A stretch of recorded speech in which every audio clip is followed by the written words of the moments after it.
peu le portrait du pervers narcissique. Le pervers narcissique est une personne séduisante, élégante, sympathique, parfois extravertie ou introvertie, ou même réservée. Elle plaît par son côté charmeur. Le pervers narcissique possède un charisme séducteur extraordinaire et il est aussi un manipulateur spécialiste né, exceptionnel. Il possède plusieurs visages, tout en étant le même et différent d'une heure à l'autre, tantôt dans la névrose et soudain dans la psychose. Le pervers narcissique est normalement intelligent, voire même brillant, cultivé, mais cependant pas toujours. Il peut aussi faire croire qu'il est érudit en écoutant d'autres parler et en se servant de ce qu'il vient d'entendre pour le reformuler autrement, laissant ainsi penser qu'il connaît son sujet. Alors je dirais, au vu de mon expérience, qu'il est extrêmement intelligent, mais juste au niveau de l'influence négative de la manipulation sur autrui.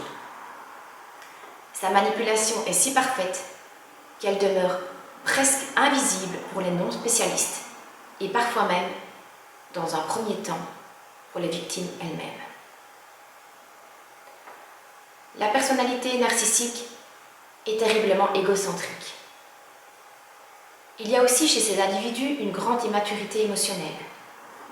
Son âge émotionnel resterait figé entre 4 et 6 ans, et au fil du temps, il aura un comportement de préadolescent. En effet, il aura du mal à gérer ses frustrations et passera d'une extrême à l'autre. Je t'aime à la folie et je te déteste. Comme un enfant, il manipule sous forme de chantage affectif. Il râle, il boude, pique des colères, etc. Il faut savoir que le pervers narcissique n'a pas d'inhibition, car pas d'interdit. Rien ne vient entraver l'action, et les passages à l'acte délictueux se font d'autant plus facilement que les circonstances s'y prêtent. Selon sa position sociale, les épisodes antisociaux se manifestent sous des formes différentes, qui peuvent aller de la simple tricherie au meurtre. Je me souviens d'un soir où mes enfants avaient dû appeler encore une fois la police, car le pervers narcissique devenait menaçant. Nous nous réfugions en bas dans mon local professionnel, et il pouvait, à sa guise, jouir de tout l'étage, pour lui tout seul. Cependant, il tentait par tous les moyens de venir nous importuner. Nous nous enfermions. Ce soir-là, les policiers lui ont demandé de rester à l'étage, comme d'habitude, et de laisser sa famille tranquille. Après, pendant que les policiers m'expliquaient ce qu'il en était, le pervers narcissique est revenu 3 fois nous importuner au nez et à la barbe des policiers. J'étais interloquée. Pour finir, les policiers n'ont pas eu d'autre choix que de le menotter et l'embarquer de force. Il a continué son cirque en nous faisant des doigts d'honneur à travers la vitre du combi de police. J'étais gênée pour lui, et ce genre de comportement renforçait l'idée que je me faisais de celui avec qui j'avais passé 24 ans. Il était devenu quelqu'un d'autre. Aucune peur, aucune morale, aucun interdit. Les relations affectives sont instables, car le pervers ne s'attache pas. L'autre est vu comme un moyen, et cela de manière variable selon les circonstances.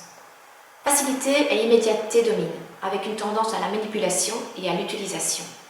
Les relations amoureuses sont des relations de séduction, domination et de manipulation. Pour manipuler les autres, le pervers utilise tous les moyens à sa disposition. Supériorité hiérarchique, dépendance affective ou financière.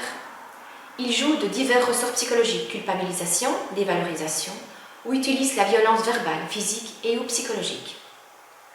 Assez souvent, le pervers fascine son entourage et ses victimes, car outre son aisance, son sentiment de supériorité, il peut aussi donner une impression de liberté apparente à laquelle aspirent beaucoup de personnes. Sa manière de faire, constante et caractéristique, consiste à abaisser l'autre pour se valoriser. En fait, la baisse du niveau de l'autre fait monter le sien. Le pervers se situe hors la loi, il l'ignore ou bien l'interroge sans cesse en la transgressant, comme je vous l'ai dit dans l'exemple ci-dessus. On trouve toujours le besoin d'agresser, dominer, asservir, se valoriser, et ce, au détriment de l'autre. Le rapport humain est entaché d'une haine détournée. Nous devons aussi savoir que cette maladie touche aussi bien les hommes que les femmes. Certes, on entend moins parler de victimes masculines, mais cela pourrait être dû surtout au fait que les hommes ont tout simplement plus de mal à parler de leurs souffrances. Quel que soit son sexe, son âge, sa nationalité, le bourreau a toujours le même comportement. Il vampirise sa victime, buvant son énergie vitale. On peut mettre des années avant de se rendre compte du processus de destruction mis en place. Au commencement, il peut n'y avoir que des petites brimades, des phrases anodines mais méprisantes, pleines de sous-entendus blessants, avilissants, voire violents. C'est la répétition constante de ces actes qui rend l'agression évidente. Souvent, un incident vient déclencher la crise qui amène l'agresseur à dévoiler son piège. Souvent aussi, comme dans mon cas, ce sera la prise de conscience de la victime et ses sursauts de révolte qui vont déclencher le processus de mise à mort. Car il peut y avoir véritable mise à mort psychique où l'agresseur n'hésitera pas à employer tous les moyens pour parvenir à ses fins, anéantir sa proie. Ainsi donc, le manipulateur n'est pas associé à un sexe en particulier, il ne se limite pas non plus à un seul lieu de prédilection, il ou elle évolue dans notre monde social, familial, conjugal ou professionnel, soit partout. Le pervers narcissique est une personne totalement dépourvue d'empathie, qui n'éprouve aucun respect pour les autres. Ainsi, il considère l'autre comme un objet utile à ses besoins de pouvoir et d'autorité. Il a besoin d'écraser pour exister. Et la proie rêvée reste l'enfant fragile. Et la proie rêvée reste malheureusement l'enfant fragile et malléable, avec sa confiance illimitée, sa soif d'amour et de reconnaissance. Le bourreau ne possède pas de personnalité propre, elle est forgée sur des masques, dont il change suivant les besoins, passant de séducteur possédant toutes les qualités à celui de victime faible et innocente, ne gardant son vrai visage de démon que pour sa victime. Ce sont souvent des êtres doués d'une intelligence machiavélique et comme je l'ai mentionné plus haut, grâce à cette dernière, ils sont capables d'élaborer des pièges très subtils. Ils culpabilisent à outrance leur proie, ne supportent pas d'avoir tort, sont incapables de discussions ouvertes et constructives. Le pervers narcissique bafoue ouvertement ses victimes, n'hésitant pas à les dénigrer, à les insulter autant que possible, sans témoin. Et si témoin il devait y avoir, il s'y prend avec subtilité, par allusion, tout aussi destructrice, mais invisible au regard non averti. Méfions-nous de son apparence séduisante. Le pervers narcissique est un vampire, sans affect, qui aspire la substance vitale de sa victime jusqu'à l'anéantir. Les pervers narcissiques sont des individus mégalomanes qui se posent comme référents, comme étalons du bien et du mal, de la vérité. On leur attribue souvent un air moralisateur, supérieur, distant. Et même s'ils ne disent rien, l'autre se sent pris en faute. Ils mettent en avant leurs valeurs morales irréprochables, qui donnent le change et une bonne image d'eux-mêmes. Ils dénoncent la malveillance humaine, ils présentent une absence totale d'intérêt et d'empathie pour les autres, mais ils souhaitent que les autres s'intéressent à eux. Tout leur est dû. Ils critiquent tout le monde, n'admettent aucune mise en cause et aucun reproche. Face à ce monde de pouvoir, la victime est forcément dans un monde de failles.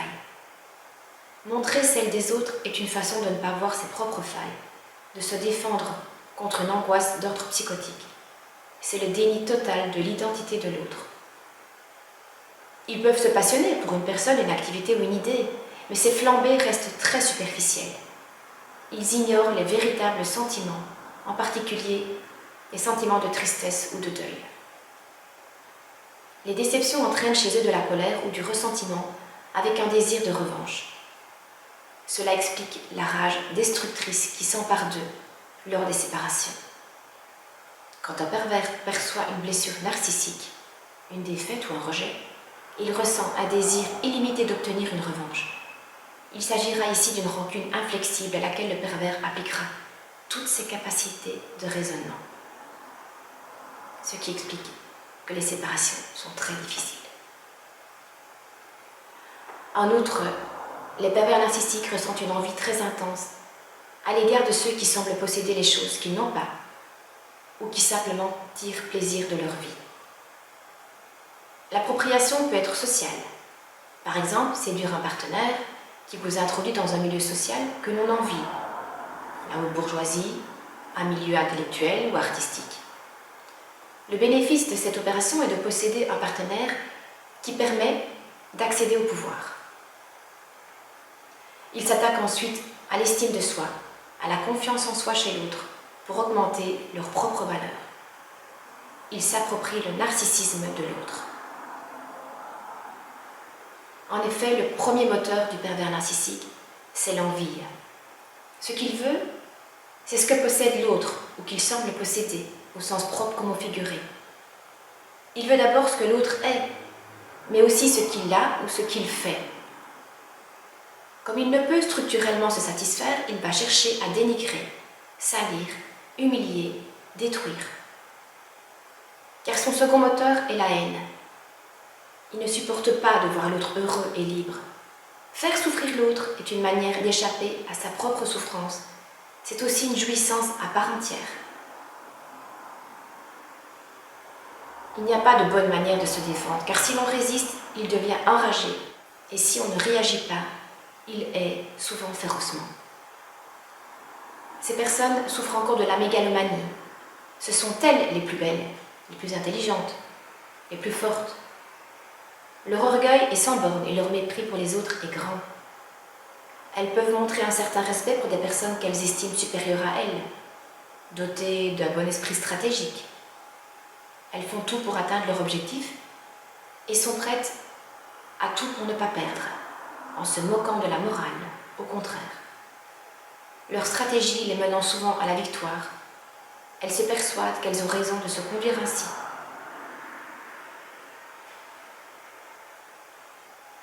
Recherchant passionnément l'attention, le devant de la scène, elles vont critiquer insidieusement les autres pour mieux se faire valoir. Ensuite, elles souffrent d'égoïsme et d'égocentrisme. Tout tourne autour d'elles, tout leur est dû. Elles ne supportent pas la contrainte, la contradiction, le refus. Elles ne prennent pas l'autre en compte, puisque l'autre est chosifié, comme elles le furent elles-mêmes dans leur enfance. Elles sont incapables d'empathie, on l'a dit, sauf simulée, quand il s'agit de servir leur intérêt. Elles n'ont que peu d'affect, peu d'émotions et de sentiments. Elles ne s'intéressent qu'à elles, ou lorsqu'elles s'intéressent à certaines activités, certains projets ou certaines personnes, c'est de manière superficielle et provisoire. Elles gardent toujours une certaine distance entre elles et les autres et sont incapables de nouer une véritable relation avec autrui. Aussi, ces personnes utilisent le mensonge, voire la mythomanie. C'est logique puisque ces personnes sont intérieurement dans la peau d'un autre.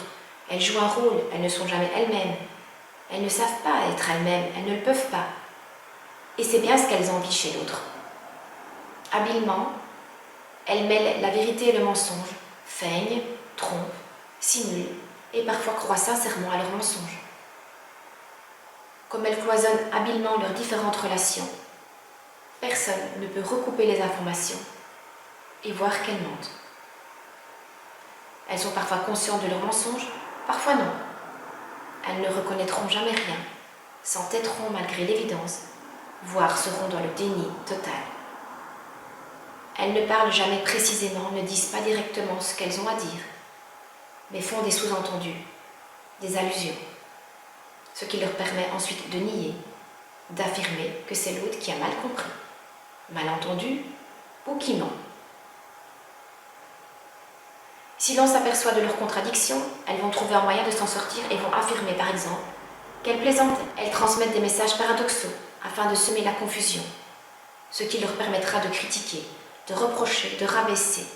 Elles passent très facilement de l'admiration au mépris. Elles valorisent pour mieux dévaloriser, ce qui déstabilise leur interlocuteur, qui ne sait plus quoi penser et qui va généralement les excuser en mettant leurs paroles blessantes sur le compte d'une mauvaise humeur ou de soucis. La plupart du temps, on leur pardonnera beaucoup, car elles savent se montrer si aimables, si gentilles, si attentionnées. En effet, quand on les rencontre, ces personnes paraissent généralement sympathiques, cordiales, extraverties, brillantes, et l'on perçoit généralement tout de suite leur intelligence. Comme elles sont fines psychologues, elles savent très bien manipuler afin de remporter l'adhésion de leur entourage. Et contrairement aux simples pervers qui provoquent très vite l'hostilité par leurs revendications et leur façon de nier l'autre, elles savent très bien se rendre sympathiques, jouer l'empathie, la compassion, etc. De surcroît, ces personnes souffrent aussi de paranoïa. Leur duperie, mensonge et tromperie peut mener ces personnes à être secrètes, sur leur garde, suspicieuses, hypersensibles et voire des ennemis partout. Dans ce cas, loin de les abattre, cela décuple leur combativité. Elles possèdent un terrifiant esprit de vengeance, un état d'esprit mesquin, rancunier et très jaloux. Cela les pousse à de vrais vendettas, à harceler ou à faire des choses totalement incongrues, bizarres, et qui provoquent l'incompréhension, la perplexité dont elles jouissent en secret et qui va parfois jusqu'à révéler une part de leur personnalité qu'on n'imaginait pas. Elles se cachent sans cesse derrière un sentiment d'irresponsabilité, bien qu'elles soient responsables pénalement parlant, d'après certains psychanalystes. Parfaitement conscientes de leur acte, ces personnes ne se considèrent jamais responsables et ne se remettent jamais en question.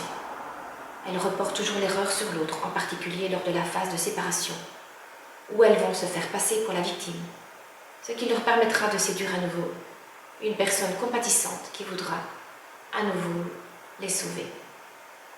Elles aiment également se faire plaindre, s'inventer de maladies ou tirer profit d'une maladie réelle.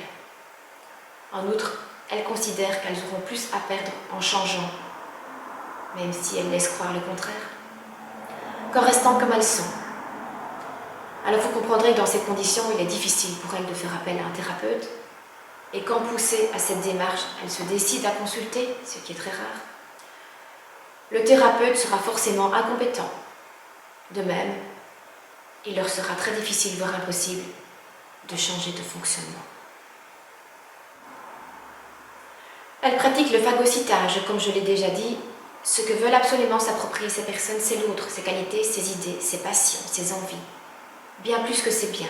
Ce qui fait que parfois, une fois qu'elles ont obtenu tout ça, une fois qu'elles ont obtenu tout ce qu'elles voulaient, elles rejettent tout d'un coup celui ou celle qu'elles admiraient peu de temps auparavant. Ces personnes ne peuvent pas connaître les limites entre elles et l'autre, puisque l'autre est utilisé comme un reflet d'elle-même, ce qui induit une confusion des limites entre elle et l'autre, et cela les mène à s'attribuer les qualités de l'autre, tout en les lui niant. Et inversement, elles reportent sur l'autre leurs propres défauts. L'autre n'est donc considéré que comme un double, et les différences sont gommées, niées. Enfin, pour terminer, je dirais que ces personnes mettent en œuvre l'emprise. Les personnes atteintes de perversion narcissique ont besoin de l'autre pour exister, et en particulier d'un autre ou d'une autre sur lequel ou laquelle elles jettent leur dévolu et qui est choisi pour être, entre autres, un faire-valoir. En effet, grâce à l'autre, ces personnes vont pouvoir s'admirer, être valorisées, être confortées dans leur narcissisme permanent. Elles vont donc mettre en place un processus dont le but est essentiellement de supprimer la pensée critique de sa victime. Cela passera d'abord par la séduction, puis la déstabilisation, la confusion, l'isolement et la peur. Et c'est d'autant plus facile que la victime, en raison de son propre fonctionnement, culpabilisera d'abord, cherchera les circonstances atténuantes, excusera, portera la responsabilité, etc. et finira par ne plus avoir aucune confiance en elle, doutera de ce qu'elle entend, de ce qu'elle voit et même de ce qu'elle dit, et tombera dans la dépression. Pour atteindre son but, son agresseur fera en sorte de l'isoler de son entourage familial et amical et veillera à ce que les maltraitances aient lieu dans l'intimité, de manière cachée et rarement devant un public quelconque. Une fois la proie ferrée, elle ne pourra plus se détacher que très difficilement, souvent pas avant des années, avant de prendre conscience de ce qui s'est réellement passé. Et c'est au moment de cette prise de conscience, quand elle commencera à se rebiffer, à répondre, à contester, à protester, que son agresseur lui fera sentir toute l'étendue de sa haine, qu'il reportera également sur tous ceux qui se mettront en travers de son chemin. Ouf! Je pense avoir été très complète dans la description du pervers narcissique. Cela a été ma volonté afin que vous connaissiez les nombreuses facettes de ces personnes malfaisantes. Ces descriptions, nul doute que vous serez d'accord avec moi, montrent à quel point nous avons vraiment affaire à des personnes machiavéliques. Et vous ne pourrez pas trouver d'armes pour les combattre, alors la seule solution sera de fuir le plus loin possible.